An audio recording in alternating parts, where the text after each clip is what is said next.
Sudah kelihatan share screen saya? Sudah, Pak. Oke, kita akan belajar kaitannya dengan pendekatan studi Islam atau approach to the study of Islam. Jadi teman-teman semua harus memahami dulu pengertian dari pendekatan itu sendiri. Jadi ada beberapa istilah, ada beberapa mustalahat berkaitan dengan pendekatan. Jadi secara kebahasaan kita memahami bahwa pendekatan adalah cara pandang. Atau bisa juga teman-teman juga memahami pendekatan itu adalah perspektif, cara pandang. Berarti kalau cara pandang kecenderungannya adalah sifatnya adalah subjektif. Kalau sifatnya berkaitan dengan individu. Tapi nanti kalau kaitannya dengan keilmuan ilmiah, nanti bisa kemudian diuji oleh teman-teman semua, diuji dengan cara-cara yang ilmiah.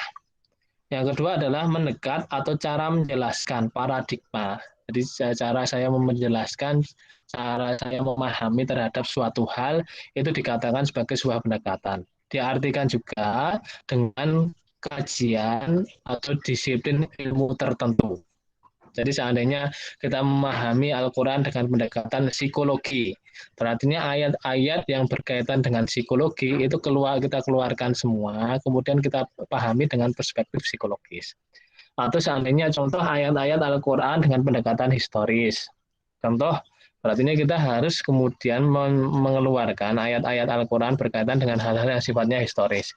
Bisa kemudian menggunakan perspektif asbabun nuzulil ayah. Bisa juga kemudian kita tarik pada peristiwa sejarah pada masa lampau. Contoh Firaun. Firaun itu kan kemudian Firaun itu dijelaskan atau disebutkan gelar atau Ramses ya. Gelar bagi raja atau bagi penguasa Mesir waktu itu. Yang dimaksud dengan Firaun yang diceritakan pada masa Nabi Musa itu kan harus kemudian teman-teman pahami siapa nama sebenarnya dari Firaun itu. Karena di dalam Al-Quran itu kejelekan itu biasanya tidak disebutkan nama spesifik. Contoh Abu Lahab itu kan nama aslinya bukan Abu Lahab. Kemudian Fir'aun bukan Fir'aun. Terus kemudian biasanya kalau Nabi Nuh samanya istrinya nggak solehah, itu kan dijelaskan bukan kemudian namanya, tapi cenderungannya Imra'atun Nuh atau istri Nuh. Itu harus teman-teman pahami.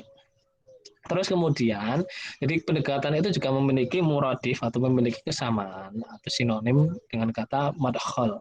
Kalau dalam bahasa Arab itu berarti pendekatan itu madkhal atau approach atau teori, framework, konsep, framework, perspektif, point of view, sudut pandang, kemudian paradigma atau paradigm. Itu harus teman-teman pahami. Nah, Pak, kemudian apakah kita sebagai mahasiswa nih, apakah kemudian bisa menggunakan pendekatan-pendekatan ini terhadap untuk mempelajari atau memahami kaitannya dengan Al-Quran?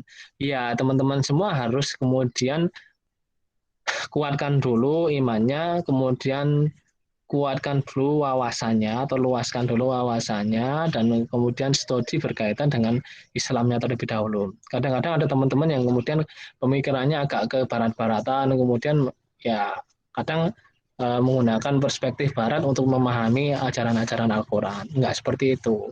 Tapi bagaimana kemudian Al-Quran itu dipahami ya dengan pemikiran kita, dengan kemudian dikuatkan dengan penafsiran-penafsiran dan lain sebagainya, supaya apa? Supaya kita tidak terjebak pada istilahnya pemikiran-pemikiran yang liar. Itu. Terus kemudian secara istilah, pendekatan atau madkhal atau approach, itu adalah suatu disiplin ilmu untuk dijadikan landasan kajian sebuah studi atau penelitian. Nah, ini sebenarnya kita memahami ayat Al-Quran dalam perspektif sejarah. Berarti kita menggunakan pendekatan-pendekatan yang berkaitan dengan sejarah. Yang kita bahas pun juga kaitannya dengan perspektifnya sejarah. Bukan ke hukumnya, atau seandainya kita membahas tentang hukumnya dalam Al-Quran, berarti kita tarik sejarahnya sebagai contoh atau hadis sebagai contoh. Orang atau akikah itu kan sebenarnya awalnya kebudayaan orang Arab tuh. Akikah kebudayaan orang Arab. Orang kemudian ketika dilahirkan atau anak dilahirkan kemudian dilumuri darahnya kambing atau darahnya hewan yang disembelih. Tapi persembahannya bukan kepada Allah Subhanahu wa taala. Akhirnya kemudian ada syariat Nabi Muhammad SAW ketika anak lahir kemudian disembelihkan kambing sebagai wujud syukur kepada Allah Subhanahu wa taala. Itu contoh juga kaitannya dengan tawaf. Kalau dulu tawaf itu, kalau orang-orang di Mekah waktu masa itu, tawaf itu tidak menggunakan pakaian sama sekali, alias hanya nggak berbaju. Tapi modelnya ya ganti-gantian. Ya, nanti teman-teman yang laki-laki yang paling senang itu kalau tawafnya nggak berpakaian. Akhirnya turunlah surat yang bunyinya hudu zinatakum inda kulli masjidin wa kulu washrabu. Supaya apa? Ketika orang kemudian tawaf, zaman dulu sudah ada tawaf, belum secara syariat haji belum dilaksanakan. Itu tapi kemudian hudu zinatakum inda kulli masjidin akhirnya diminta untuk menggunakan pakaian. Itu teman-teman yang harus kemudian kita pahami. Nah, terus kemudian dalam kajian Islam atau dalam diskursus berkaitan dengan Islam atau studi Islam, jadi pendekatan adalah suatu perspektif atau paradigma dengan mempergunakan disiplin ilmu tertentu sesuai dengan fenomena yang menjadi fokus kajian berkaitan dengan agama Islam. Jadi kita tidak bisa kemudian ketika menggunakan perspektif sejarah kita membahas ayat atau hadis tapi kemudian nggak nyambung sama sejarahnya, atau menggunakan perspektif psikologis tapi ayat dan hadisnya nggak nyambung juga. Dan teman-teman yang harus teman pahami, kadang-kadang nih yang menjadi permasalahan kita itu kadang-kadang kita suka ilmu gadok-gadok. Sudah ada hasil penelitian, baru kita gadokkan kepada Al-Quran. Nah itu yang menjadi permasalahan. Namanya ada kemudian teori Big Bang, kemudian baru kita gadok-gadokkan. Nah permasalahan yang terjadi, umat Islam itu jarang sekali membahas Al-Quran, membahas hadis kadang-kadang dari perspektif ilmu pengetahuan. Itu yang jadi masalah. Akhirnya yang harusnya orang belajar dari Al-Quran, orang belajar hadis, kemudian melahirkan ilmu pengetahuan tertentu, tapi kadang-kadang kita terjebaknya adalah ilmu gadok-gadok. Sudah ada penelitian dari bangsa Barat atau orang Barat, kemudian baru kita kaitkan dengan Al-Quran. Padahal bukan seperti itu. Kita pelajari dulu Al-Quran, orang kemudian dalami dulu Al-Quran, kemudian melakukan eksperimen, kemudian melahirkan ilmu-ilmu tertentu. Nah, itu yang menjadi permasalahan bagi kita. Termasuk kadang-kadang juga dalam ilmu psikologi, kita gadok-gadok aja. Sampai sekarang juga tidak banyak orang-orang atau tidak banyak kemudian akademisi yang melakukan kajian, melakukan diskursus berkaitan dengan psikologi perspektif Islam.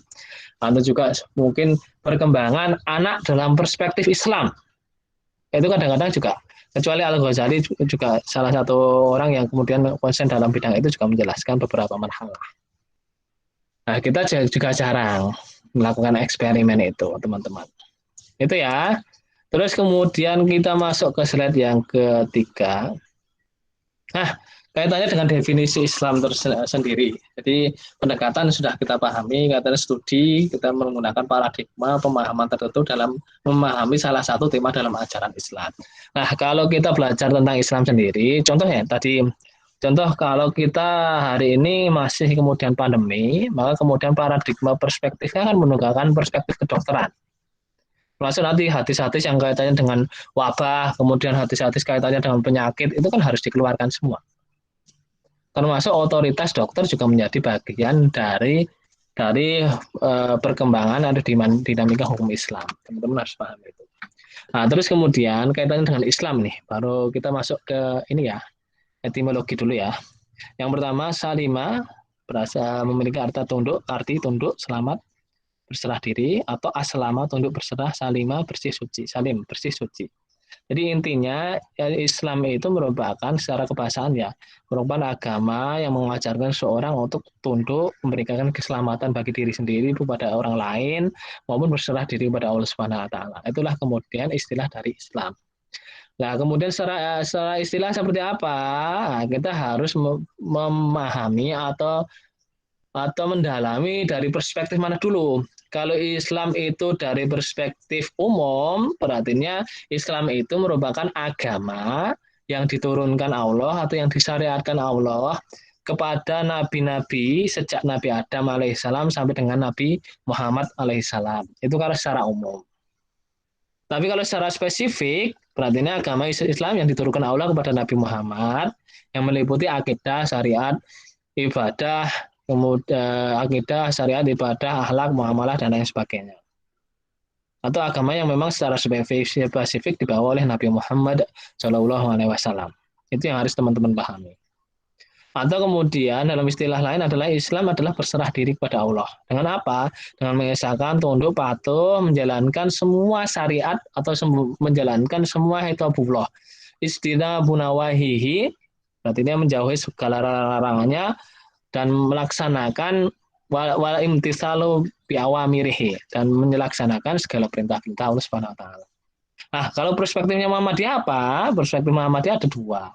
Yang pertama dia diwahyukan kepada Rasul, Nabi Adam, sampai ada juga yang kemudian secara spesifik kepada Nabi Muhammad SAW. Nah, teman-teman ada yang ditanyakan sampai di sini?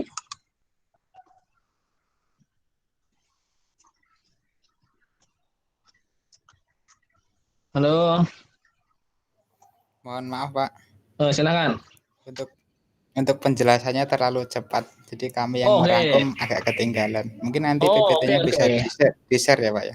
Siap, siap, siap. Berarti ini nanti akan saya jelaskan lebih simpel ya. Lebih simpel dengan menggunakan bahasa yang nggak ilmiah ya. Baik, baik Pak, terima Oke, kasih. matur nuwun Mas. Saya lebih suka kalau seperti itu. Oke, saya agak pelan-pelan. Nah, kaitannya dengan studi Islam, karena tadi pendekatan studi Islam.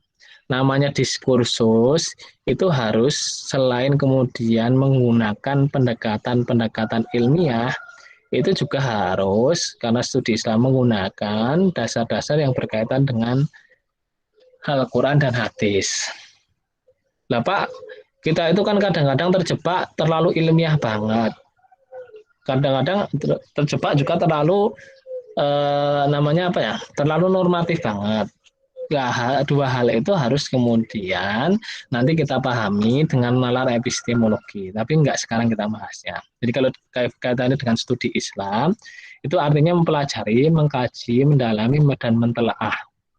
Alias enggak hanya kemudian kita memahami saja. Makanya kemudian pendekatan studi Islam itu bagaimana cara kita mengkaji, mendalami, dan mentelaah berkaitan dengan keilmuan-keilmuan di dalam Islam. Baik itu sifatnya ibadah, baik itu sifatnya muamalah, baik itu sifatnya akidah, dan lain sebagainya. Dan tolong teman-teman pahami, kalau akidah itu biasanya rigid, sensitif. Jadi sensitif, termasuk juga akhlak. Tapi kalau kaitannya dengan hukum Islam, kemudian kaitannya dengan muamalah, itu nanti bisa berkembangnya sangat sangat sangat liar sekali. Itu yang harus teman-teman pahami. Nah, terus kemudian ini faktornya. Kenapa sih kemudian teman-teman harus ada pendekatan studi Islam atau perlu mempelajari kaitannya dengan studi Islam perspektifnya? Karena satu, yang pertama adalah umat Islam itu kadang-kadang ketika mempelajari ajaran agama itu kadang-kadang sifatnya parsial. Alias tahu satu ayat aja sudah kemudian kadang-kadang ya gaya, padahal ayat-ayat itu ada hubungan dengan ayat-ayat yang lain dan ada hubungannya dengan hadis-hadis yang lain. Bahkan kadang-kadang juga di satu sisi merasa benar sendiri, yang lain dianggap salah. Itu yang baru teman-teman pahami. Nah, terus kemudian, jadi studi Islam itu sudah merambah di berbagai wilayah. Alias kadang-kadang masalah-masalah yang kompleks, masalah-masalah yang berat harus diselesaikan dengan pendekatan Islam. Contoh corona, kaitannya dengan vaksin. Sampai sekarang apakah umat Islam sudah membuat vaksin? Belum kan? Belum Ya, Pak. belum. Terus terang saja yang membuat bangsa Barat. Akhirnya kita hanya sampai pada tahap boleh tidak halal atau haram. Itu perspektifnya hukum. Makanya nanti kalau teman-teman ngambil sejarah pendidikan Islam, itu banyak ilmuwan-ilmuwan yang menemukan penemuan-penemuan baru dengan cara apa? Dengan cara bereksperimen. Nah, sekarang umat Islam itu kadang-kadang terjebak pada halal haramnya, fikihnya. Padahal eksperimennya nggak jalan, itu yang menjadi bahaya. Alternatifnya, solusinya nggak jalan. Itu yang harus teman-teman pahami. Nah, terus kemudian ada namanya takdisul afkar atau pensucian pemikiran yang menyebabkan taklid dan menyebabkan tertutupnya pintu ijtihad. Sebagai contoh, kadang-kadang kita kadang fikih final, maksudnya ya ada orang yang Di satu sisi menggunakan Allahumma ba'id ini ketika sholat dibilang oh nggak benar itu, yang benar harus kabiro. Ada juga sebaliknya, yang satu kabiro yang panjang itu dianggap oh itu nggak benar. Atau ketika rukuk subhanakallahumma rabbiyana bihamdika allahumma firli nggak benar. Yang benar subhana rabbiyal a'la atau subhana rabbiyal azim. Nah, itu kan padahal hadis-hadis itu banyak yang kemudian sama-sama sahihnya. Tinggal memilih. Terus kemudian pemikiran-pemikiran tertentu dari ulama-ulama tertentu dianggap selesai. Padahal enggak. Karena apa? Karena ada permasalahan-permasalahan yang baru yang kemudian harus kita selesaikan. Contoh seperti sekarang adanya fenomena hoax di media sosial. Itu kan enggak simpel, kita harus memberikan alternatifnya, solusinya. Bukan hanya fatwa saja. Nah, terus kemudian yang keempat, adanya dikotomi keilmuan di dalam Islam. Dikotomi itu apa? Dikotomi itu pemilah-milahan atau pengkotak-kotaan keilmuan dalam Islam. Mana yang termasuk bagian dari ilmu agama, mana yang bukan termasuk bagian ilmu agama. Bahkan Al-Ghazali menyatakan afdhalul ilmi ilmul hal. Sebaik-baik ilmu adalah ilmu agama. Yang kemudian contohnya apa? Sholat, zakat, sedekah, dan lain sebagainya. Apakah itu benar? Ya di satu sisi benar. Satu sisi benar. Tapi di sisi lain juga menyebabkan umat Islam nggak mau berkembang. Padahal kan ibaratnya kita juga harus memahami sebuah hadis man sanna fil islami sunnatan hasanatan falahu ajru man amila biha. Jadi orang yang kemudian pertama kali menginisiasi membuat sesuatu hal atau memberikan contoh suatu hal ketika itu baik kemudian dipakai orang lain atau ditiru orang lain itu kan menjadi baik. Sebenarnya contoh kita menemukan suatu hal sebenarnya antivirus nih. Kemudian digunakan orang lain itu kemudian bermanfaat supaya untuk mencegah corona atau mencegah parahnya virus corona ketika sampai kepada kita. Nah, itu kan termasuk bagian dari sunnah hasanah. Itu harus teman-teman pahami. Dan saya lebih suka teman-teman ini melakukan eksperimental, terutama teman-teman yang mungkin lulusan SMK atau lulusan SMA. Itu akan kemudian lebih bisa mempraktekkan. Berbeda dengan pondok, kalau pondok kan normatif terus biasanya. Ya termasuk juga bagian dari pondok. Nah, terus kemudian munculnya, yang kelima adalah munculnya dan kompleksnya permasalahan sebagai dampak dari globalisasi dan revolusi industri. Contoh, sekarang itu kan kadang-kadang sudah mulai bergeser nilai di dalam masyarakat. Kalau zaman saya kecil dulu, orang ketika mau lewat, orang duduk-duduk kan bilang derek langkung, nyuwun sewu, dan lain sebagainya. Kalau zaman dulu lagi harus turun loh. Sekarang nyapa saja enggak, nyentit enggak, kemudian menundukkan kepala juga enggak, bahkan kadang-kadang enggak kenal. Itu terkait dalam hal-hal yang kaitannya dengan norma atau kemudian berkaitan dengan akhlaki, kita kemudian memang mulai bergeser. Itu ya yang perlu dipahami. Terus kemudian yang terakhir, faktor yang keenam adalah kadang-kadang Islam secara historis itu menampilkan multiface. Paham maksud saya? Multiface itu seperti ini. Suatu ketika kadang-kadang Islam itu mungkin sama orang-orang Barat atau siapa itu orang-orang yang benci Islam, Islamofobia, itu ditampilkan secara sejarah menampilkan bahwa Islam penuh kekerasan.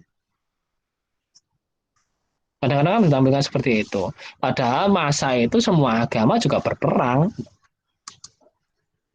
Karena musimnya musim perang, bukan musim panen. Kan gitu teman-teman. Jadi harus dipahami itu. Kadang-kadang juga antara satu ulama dengan ulama yang lain pemahamannya berbeda. Ya wajar karena penafsiran dalam agama itu sifatnya luas.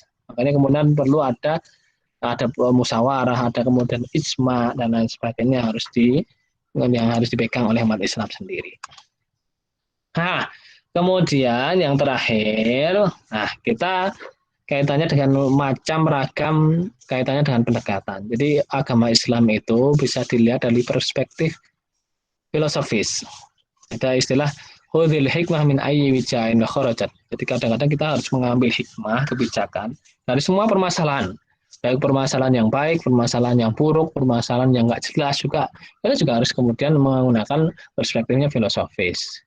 Terus kemudian filologi secara kebahasaan, sosiologi, hubungan masyarakat, antropologi berkaitan dengan manusia, ilmu pengetahuan, kemudian kedokteran, normatif, dan lain sebagainya. Itu harus teman-teman pahami. Jangan kemudian, nah, kita kan sudah ada ayat Al-Quran dan hadis, ya ayat Al-Quran dan hadis itu harus kemudian kita jabarkan, kita sesuaikan, ibaratnya bukan sesuaikan ininya ya, Al-Qurannya ya, kita menyesuaikan dengan perkembangan zaman. Gitu. Mungkin itu yang bisa saya jelaskan, sampai di sini ada yang ditanyakan. Saya Pak Oke, izin silakan Mas. izin menambahkan dan ada pertanyaan ya Pak. Oke, silakan. Jadi menurut saya sikap kita semua ini sebagai umat muslim itu menyikapi perselisihan dari ijtihad ulama itu, kita sebagai seorang muslim yang objektif, kita harus menyuarakan kebenaran dan menjelaskan duduk permasalahan. Jadi maksud saya, orang muslim itu tidak usah mempermasalahkan perselisihan dari pendapat ulama. Jadi sebagai Islam yang objektif, kita harus menyuarakan kebenaran ya Pak ya.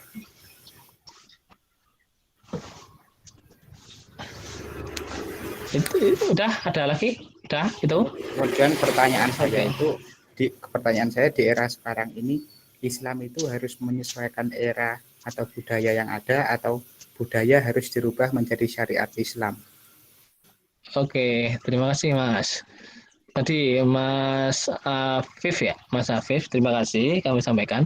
Jadi, Pak, kita sebagai umat Islam bagaimana, harus secara objektif atau enggak? Jadi kita juga harus hati-hati juga. Tidak semua umat Islam, tidak semua yang kemudian dikatakan ulama itu pernyataannya sesuai dengan nilai-nilai ajaran Islam. Dan kita juga harus pahami bahwa di negara ini, di dunia ini, kita juga nggak terlepas dari faktor politis nih.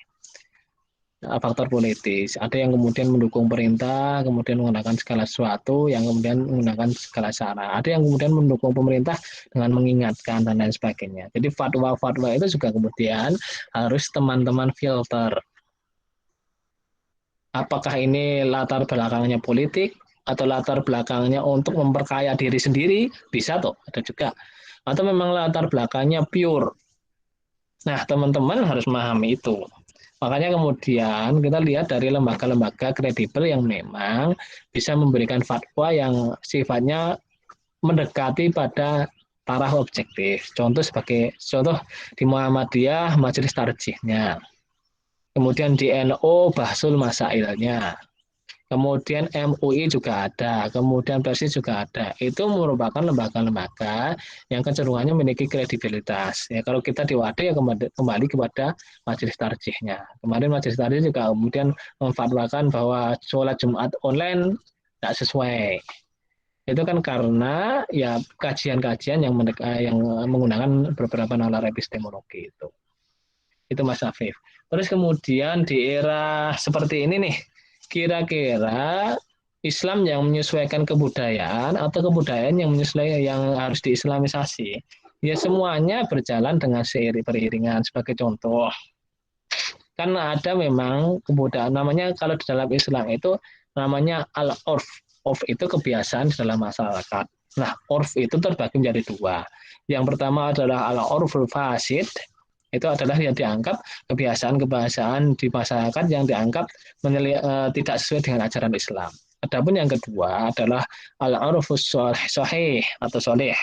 Itu urf yang memang kemudian bisa diterima. Sebagai contoh di Indonesia. Nah, teman-teman sendiri ada kebudayaan-kebudayaan yang memang ditolak dalam Islam. Sebagai contoh, orang ke pantai atau orang kemudian ingin kaya menumbalkan hewan atau menumbalkan anak, itu kan jadi ajaran mistik yang enggak sesuai. Itu yang harus kemudian umat Islam atau Islam harus kemudian menghilangkan itu. Ada juga yang kemudian kebudayaan-kebudayaan yang memang tetap kita jaga, seperti gotong royong, mungkin syukuran, dan lain sebagainya. Orang pengajian, dan lain sebagainya. Itu kan menjadi kebudayaan-kebudayaan yang memang sesuai dengan kultur-kultur dalam Islam. Jadi kultur itu kita menyesuaikan apakah itu sesuai dengan ajaran Islam atau tidak. Bisa juga ketika tidak, Islam masuk di dalamnya, akhirnya ada perubahan yang fundamental, perubahan secara radikal kaitannya dengan nilai-nilai dasar. Contoh nih, contohnya dulu orang ke kuburan untuk minta-minta. Ya sudah, kemudian Islam datang, ya kalau perubahan itu kan nggak secara radikal bisa berubah ya. Dia datang ke kuburan bukan untuk minta-minta, mendoakan. Tetap datang ke kuburan tapi untuk mendoakan. Dan kemudian diajari masyarakat secara perlahan-lahan. Gitu. Itu Mas Afif. Kayak di kultur, kayak ada kulturasi ya budaya dan agama ya Pak. Oke, kalau kalau akulturasi, jadi contoh ya, Islam di Indonesia, dia akan berbeda dengan Islam di Arab Saudi. Termasuk dari kultur dari pakaiannya. Orang Indonesia menggunakan bajunya baju hitam. Kemudian orang Arab akan berjubah. Di satu sisi juga kadang-kadang kita menggunakan batik untuk melaksanakan sholat, sarung, dan lain sebagainya. Orang Arab menggunakan jubah. Bahkan orang Arab ada juga kalau teman-teman lihat bola itu mereka juga menggunakan jubah untuk nonton bola kan. Nah, Iya, itu kaitannya dengan kultur. Terus kemudian dari bahasa aja kemudian kita tidak kemudian ke Arab-Araban juga kan dengan menggunakan bahasa bahasa Indonesia tetap sama. Tapi kemudian Al-Qur'annya tidak berubah kemudian menjadi Quran Jawa. Quran yang berbahasa Arab bisa diterjemahkan dalam bahasa Jawa. Itu yang bisa kemudian akulturasi budaya. Itu Mas. Jadi ada yang memang sifatnya apa sebenarnya namanya bergabung kebudayaan itu melebur, ada juga yang kemudian paralel bahkan kemudian kontradiksi. Wajar kalau kontradiksi. Itu ya. Ada lagi? Silahkan yang bertanya. Saya akan senang kalau teman-teman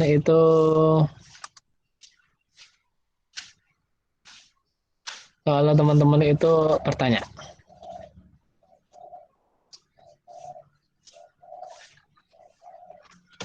Ya silahkan. Halo. Bismillah Pak, izin bertanya Pak. Silahkan Mas. Tadi kan Bapak menyinggung tentang tarjih ya. Saya ingin bertanya tentang penetapan dari metode hukum tarjih itu, apakah ada bayani, taklili, dan istislahi gitu Pak? Mana ini pertanyaannya? Kok hilang? Ada? Gimana? Lanjut Mas. Kan tadi kan Bapak menyinggung tentang tarjih.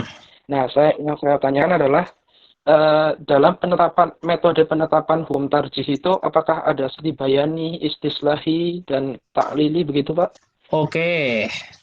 Perlu saya bukakan jurnal saya atau enggak ya? Jadi gini Mas. Jadi itu bayani, kemudian taklil, istislahi dan lain sebagainya itu digunakan. Tapi perspektif yang baru itu menggunakan ya meskipun istislahi masalah ya. Masalah istislahi kemudian ilat itu kecenderungannya pada kias ya. Kias. Nah, Muhammadiyah menggunakan pendekatannya adalah pendekatan bayani, burhani dan irfani. Saya pernah tanya sama kemudian Pak ketuanya Tarjih itu, saya lupa. Prof Samsul. Nah, itu kemudian saya bilang, Pak, kalau Prof, ketika penerapan irfani itu seperti apa? Nah, irfani itu didefinisikan dengan seperti ini, Mas. Orang kemudian ketika akan menetapkan hukum, saya ulangi, atau melakukan istimbatul ahkam, atau pengambilan sebuah hukum, atau menentukan sebuah hukum. Kalau karena Muhammadiyah menerapkan bukan ijtihad fardhi ya, alias orang satu bisa kemudian memfatwakan sesuatu. Tapi kemudian di Muhammadiyah itu menggunakan istilah ijtihad jama'i. Alias seluruh ulama di Indonesia berkumpul untuk melakukan diskursus berkaitan dengan permasalahan-permasalahan yang kemudian perlu dijawab. Nah, kalau fatwa dia sistemnya ini Mas. Kalau fatwa itu dia tidak mengikat. Tapi kalau sudah tanfid itu kemudian mengikat untuk warga Muhammadiyah.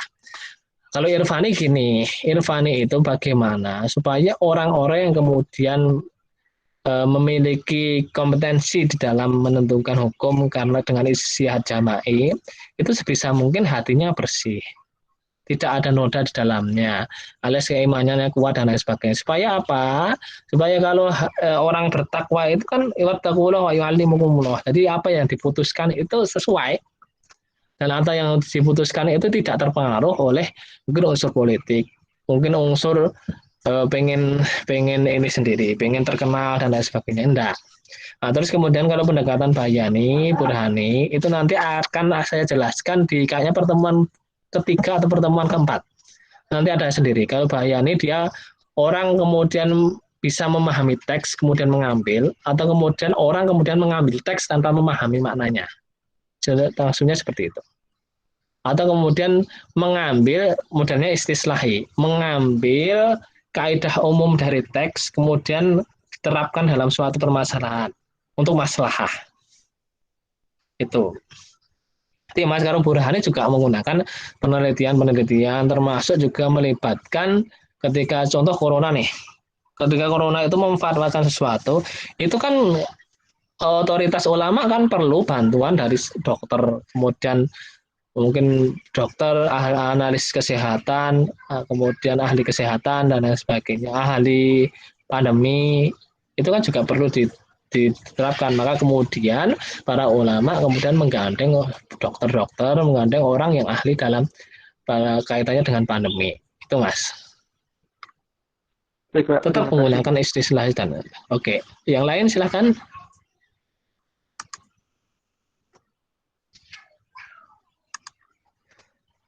Silakan.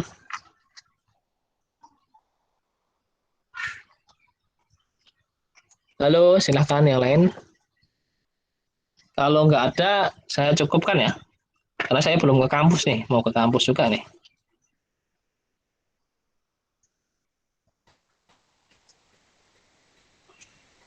Sepertinya tidak ada, Pak. Oke, kalau tidak ada, kita akhiri ya. Tetap semangat, kita ketemu lagi di hari... Oh, silakan Mas. Mohon maaf kalau misalkan pertanyaannya nanti lewat grup aja Pak. Kalau misalkan nanti di tengah perjalanan kita mau ada yang mau nanya-nanya gitu boleh. Oke. Ketika di grup, kami persilakan untuk bertanya-tanya, tapi tidak secara langsung akan saya jelaskan. Secara langsung saya jelaskan ketika meet tanik ini. Mungkin besok masih meet ya, pertemuan keempat baru kemudian kita WA. Supaya nggak jebol juga. Atau besok WA. Saya nderek. Cukup ya? Ya Pak, cukup. Oke. Kalau cukup, saya akan berikan tugas kepada teman-teman semua. Tugas kalian apa? Mencari 2 ayat berkaitan dengan sejarah. Bukan sejarah itu bukan ayat tentang sejarah ya ayyuhalladzina amanu taqullaha wa tanzur nafsum ma qaddamat lighad, bukan itu. Tapi ada ayat yang kemudian ada narasi peristiwa-peristiwa yang terjadi. 2 ayat ya. 2 ayat itu bisa 2 tema ayat sebenarnya ayat semuanya 50 sampai 55. Kemudian ada yang kemudian 1 sampai 3. Itu silahkan untuk mencari itu. Itu ya. Silahkan untuk mempelajari itu. Nanti saya lebih jelasnya saya jelaskan via grup kalau ada pertanyaan. Terima kasih banyak. Kita akhiri dengan melafalkan hamdalah.